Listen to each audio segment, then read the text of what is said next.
Nobel laureate Muhammad Yunus has returned to Bangladesh to lead a new interim government. This morning, he and others are being sworn in the capital, Dhaka. This comes just days after former Prime Minister Sheikh Hasina fled to India following weeks of students' protests over job equity. Here in the Okanagan, members of Kelowna's Bangladeshi community are watching events closely. Afsana Khan grew up in Dhaka, Bangladesh, and now lives in Kelowna and is in our studio this morning. Afsana, good morning. Good morning, Chris.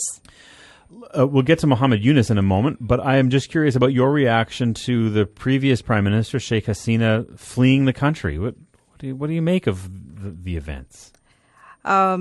Sheikh Hasina, she was the ex-prime minister, and there was a period when Sheikh Hasina got public support, but there were accusations that many times she won the elections without the opposition party, as the opposition party boycotted the elections because they did not trust the elections would be fair.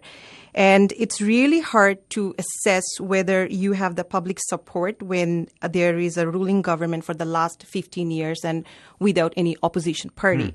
And through this Quota movement, we saw the number of people that have come on the streets against Sheikh Hasina speaks largely of the anger and the frustration against her. Well, because this is a key kind of question. I mentioned that these protests have been a month long, and they've gone from relatively small student protests about one particular policy into a national movement that's toppled the government.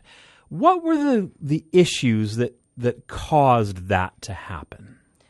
So students were protesting peacefully to change the quota system, but brutal killings and attacks on students by the legal enforcement agencies made this situation out of control. And that's why the student got so angry. And even after Supreme Court did scale back their demands, student demands had been changed to resignation of few ministers, and ultimately it all consolidated into one single demand that Sheikh Hasina should resign from the government. Okay, and now that's happened. Muhammad Yunus, who started the Grameen Bank, a Nobel Prize winner from almost 20 years ago, now sworn in as the interim prime minister. Why him, and how has he been able to gain the trust of the students, the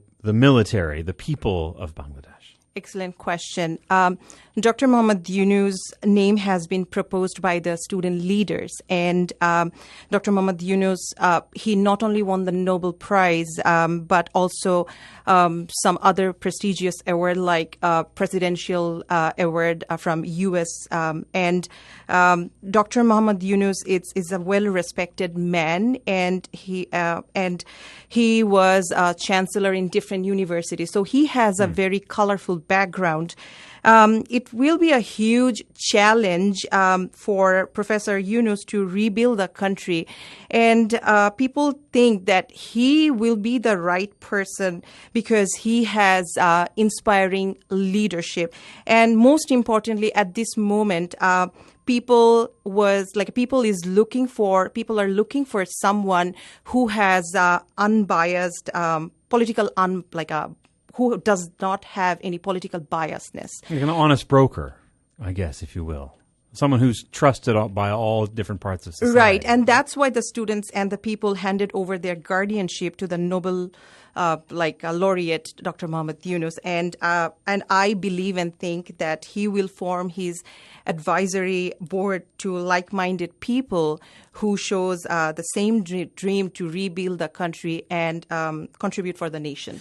The former Prime Minister fled to India, and there has been some concern around India's interests in Bangladesh. Can you help us understand that? Because there's quite a bit of, I don't know if it's concern, and I'm not sure where that concern is coming from, but I just wonder if you could just kind of talk about that for a bit. So Indian government has a very good term with Prime Minister, ex-Prime Minister Sheikh Hasina. Yeah. And India should not look at Bangladesh crisis through Sheikh Hasina's narrative.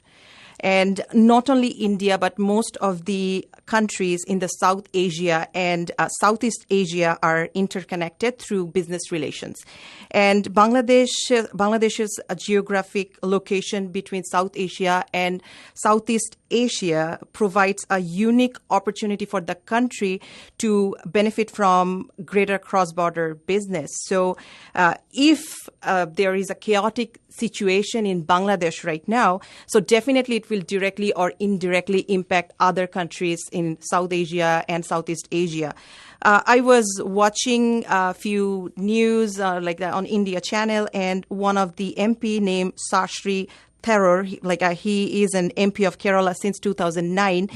He was commented and he appreciated that Dr. Muhammad Yunus has been chosen as an interim government. And they also, he mentioned that at this moment, India, they want stability and they believe that Dr. Muhammad Yunus can bring that stability back to Bangladesh and Dhaka. Okay, and let's talk about this long-term stability, because Bangladesh is a relatively small country with an awful lot of people, 170 million people, very densely populated, a lot of poverty, susceptible to climate change, but at that strategic crossroads geographically, there, I suppose new elections are one thing, but what would you like to see unfold over the next 6 months that you think will set the stage for, as you say, a stable Bangladesh? Yeah, definitely the expectation from the interim government to rebuild the country first, like the students who started the protest, to reform the quota system, but it's ended up that reform the country where no student politics in the educational institutions, no corruption, bribe and other things, no nepotism in the job sector, and where we can all say that it's an anti-discriminatory, the country which has no discrimination, corruption free, and we call it a developed country. Are you optimistic?